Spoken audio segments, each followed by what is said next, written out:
ଚାକିରି କରିବି ସେମାନେ ମୋ କଥା ଶୁଣିଲେନି ଆଉ ମୋ କଥା ଯିଏ ନ ଶୁଣେ ମୁଁ ବାଲ୍ମୀକିରୁ ପ୍ରତ୍ୟାଘାତ କରିବି ସେ ଛୁଆଙ୍କ ବସ୍ତି କାଢିଦେଲି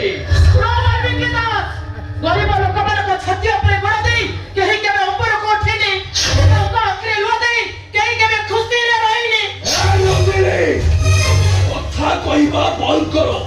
ବେଶୀ କଥା ଶୁଣିବାକୁ ମୁଁ ପସନ୍ଦ କରେନି ମୁଁ ତମକୁ ହାତ ଯୋଡ଼ି ଦେଉଡ଼ା ହଉଛି ମୁଁ ତମକୁ ଅନୁରୋଧ କରୁଛି ଯେ ତମେ ସେ ପାପ ବାଟରୁ ଫେରି ଆସ